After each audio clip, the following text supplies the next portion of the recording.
Hello everyone. Today we are going to talk about shopping habits, different kinds of shop, and today we will find out if you are a spender or a saver. So let's get started.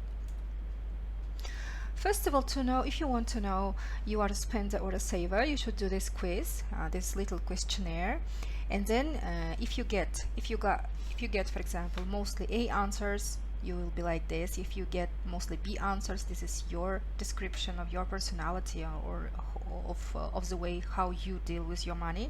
And if you get mostly C answers, it's this.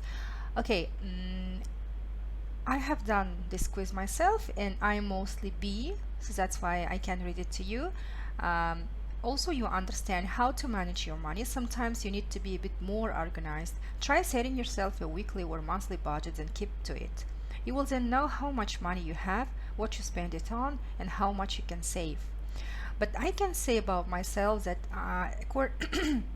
when it comes to money, I'm quite organized, and I know how much money I spend, for example, on food, on my children, on health, on everything, because I keep track of my spendings. I keep track on my spendings in the application on my phone, so that's why I know exactly what I spend and how I spend. Okay, so let's look through these questions. I'm not going to read the answers, you will do it yourself.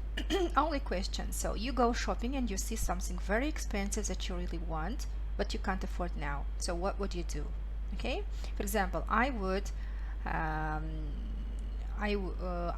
wait and then buy the thing I want. Okay, because I have some money not in the bank, because I don't keep money in the bank, I keep money at home, and I have some money at home, and I will plan to save up a little bit more money for a couple of weeks, and I will wait for a couple of weeks and then I will buy this thing which I want. Okay, and also it gives me some time to think about it, whether it's worth buying or not. Next question, you get 100 pounds for your birthday, pounds or dollars you can say, and what would you do with them? Do you always know how much money you have, how much money you have spent on and on what? Okay, so I have already said that I am quite organized and I know exactly what I have and what I've spent and what I have and how I spend my money. So and I want you to look at this word. I usually have a rough idea. This is a phrase. This phrase means у меня обычно примерное, как бы приблизительное, да, как бы представление о том, на что я трачу деньги. То есть rough idea — это когда вы примерно представляете, то есть не точно вы знаете об этом. Next question. You've borrowed some money from a friend, but you don't think that you will be able to pay it back by the time you promised to. When it comes to borrowing money, you know, from someone, I'd rather not borrow any money from anyone. It's the last thing that I want to do.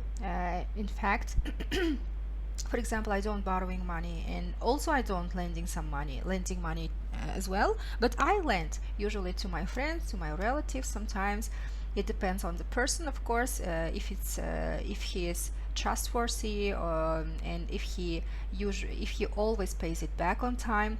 So that's why but I myself, I try not to borrow any money from anyone, and I try not to take loans from the bank. I don't take loans from the bank, and I don't buy things on how to say that, on loans, да? На кредиты. I don't buy things, for example, even if it's no interest, то есть без ставки, да, без процентов. Interest здесь как имеется в виду без процентов. Okay. So in this case, I will talk to my friend and I will explain the situation, and I will ask him to pay the money back in small installments. In small installments, то есть по кусочкам вернуть, if he agrees. If he doesn't agree, for example, I will ask for some time, and then I will give him his money, for example, the whole sum, полную сумму. The last question. You have a friend who often borrows money from you and never pays it back. I have such friends. I had such friends, and I don't like this. I don't really like it. I hate it, and that's why when this friend comes to me and asks me for to lend him some money, I usually refuse. I usually refuse. I'd rather say no. I don't have any money to lend you now. So that's why my answer is here is B. Okay, so do this quiz and find out who you really are. Okay, let's move on. Now let me give you some lexis about shops and services. These are different kinds of shops and services, as you have already read. So bakers, butchers, мясная лавка, chemists. In the USA, it's called pharmacy. Cosmetic store, it's like, for example, Asian cosmetics. Yes, Korean. You know that Korean cosmetics is one of the is the best, not the best, the best seller. Yes, the best selling cosmetics in the world. And it's incredible how Korea, got to the top of cosmetics business. So maybe we can say even that it conquered, как бы захватил мир. Korea conquered the world only by in two spheres. One of them is cosmetics. The next is the doramas. Doramas, soaps, cereals. Okay. And K-pop, of course. DIY store. DIY, it's an abbreviation, do it yourself. So in this store you can buy stuff like for handmade stuff. Yes, handmade things like scrapbooking, like sewing, so anything. Okay. Estate agents. Estate agent, I have already told you that it's realtor, so it's office realtor. Florists, green grocers, овощная фруктовая лавка.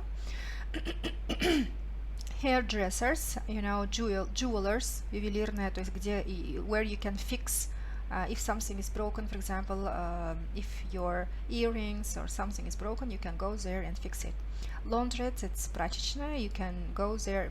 You know that maybe we don't have a lot of laundrettes and we wash we do the washing at home, we have a washing machine, so that's why, but it's quite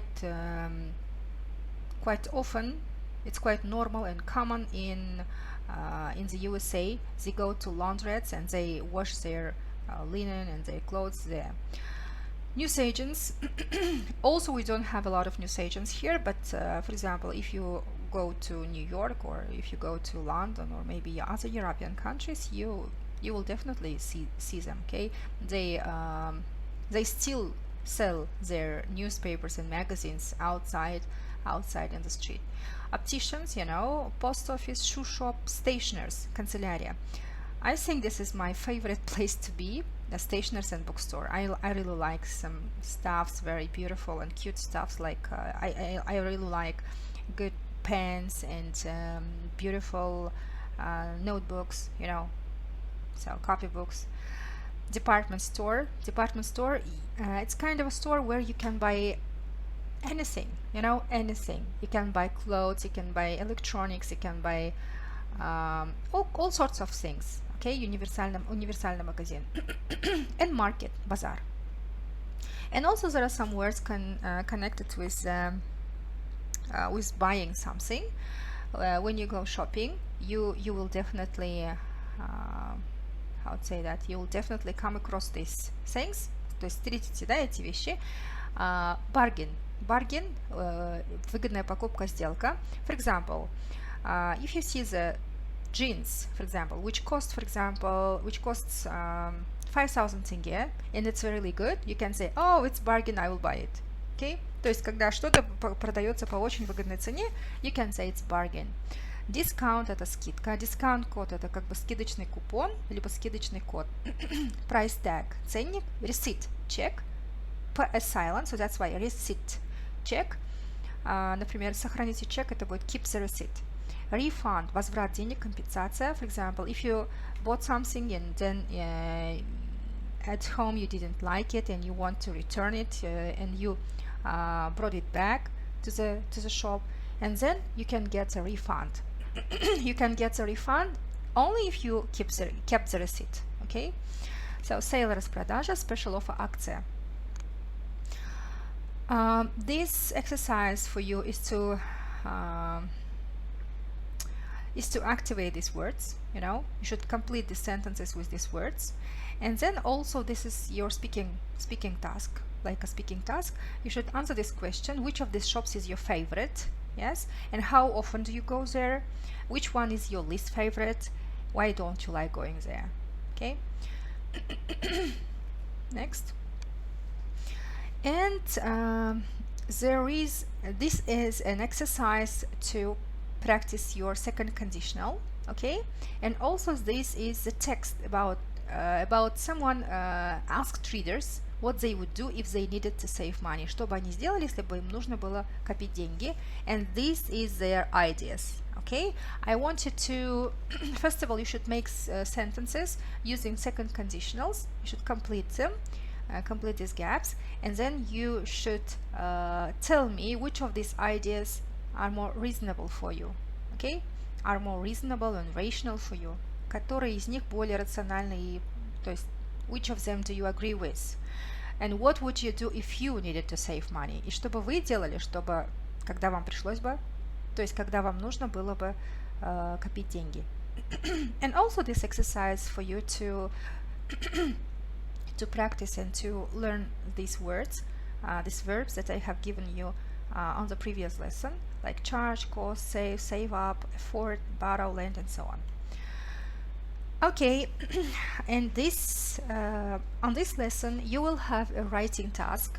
So I think this is the first writing task during your course, because mainly we do speaking tasks and we focus on speaking. But here I want you to read an essay, and you should be aware of the structure. Yes, you should be aware, то есть вы должны быть в курсе, что есть структура. And in this structure you can write, you should write the first introduction, then you should give 2 or 3 body paragraphs. There are, for example, 3 body paragraphs, and also you should give conclusion. Okay, and also you should use these words. These are linking words, linking phrases, то есть это связующие слова, которые помогают строить правильное эссе.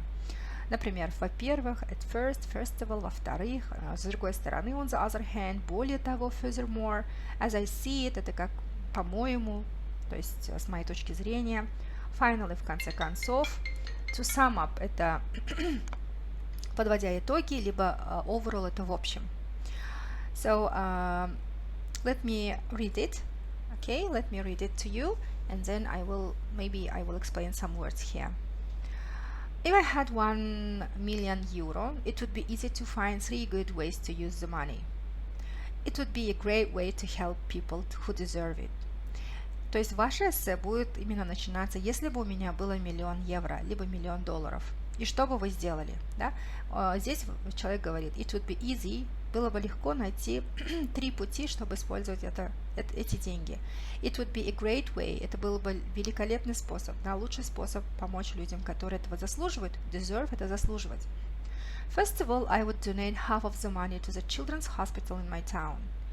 They are raising money to build bedrooms for visiting families. They could probably start building immediately if I gave them €500,000. Я бы donate это, то есть отдала бы, да, отдала бы бесплатно, вообще без возврата, подарила бы эти деньги именно больнице. Raise money – это собирать деньги. Кстати, raise money тоже еще один collocation к вашим тем другим глаголам, которые были до этого. Raise money – это собирать деньги, например, for charity, на благотворительность или еще на что-то.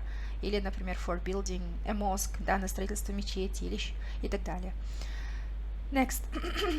Secondly, I would make a donation to my local primary school to buy sports equipment. As I see it, more sport at school would mean healthier children. Furthermore, the teachers would find it far easier to teach sports and PE if they had new equipment. То есть, также я бы дала бы деньги местной школе, чтобы они купили sports equipment, то есть оборудование, да, спортивное оборудование. И, по-моему, больше спорта в школе означает более здоровых детей. Даже более этого, учителя смогут намного лучше обучать или обучать, как заниматься спортом, если бы у них были хорошее оборудование. Finally, I would buy a new bike for my brother. He borrows mine all the time, even though he's got one because mine is better. If he had a new bike, he wouldn't do that. Okay, it's his personal wishes. And so to sum up, I would use the money to make life better for the families of children in hospital, to improve facilities at my school, and to buy a gift for my brother. Okay, so what would you do if you had a $1 million or 1 million euro? Okay, so write an essay, please. And the last task is reading task. So in this lesson, you don't have a lot of speaking tasks, but you'd rather have a reading task and a writing task. And in this reading task, you will find out some facts about Warren Buffett, the richest, one of the richest people in the world. You know, he's American, and he deals with investing in properties, то есть инвестирует в имущество, недвижимое имущество. And this text is about him, and there are some gaps, you know, 5 gaps. 5 gaps, it means some sentences had been removed, да, несколько предложений были удалены отсюда, and but there are more than 5 sentences, there are 7 sentences, it means that 2 of them are extra, то есть 2 из них лишние, you don't need it. So that's why you should read it, and you should complete these gaps with these removed sentences. And then we will talk about it on the lesson, on online lesson. We will discuss Warren Buffett. Okay, so this is the end. Thank you for your attention. Goodbye.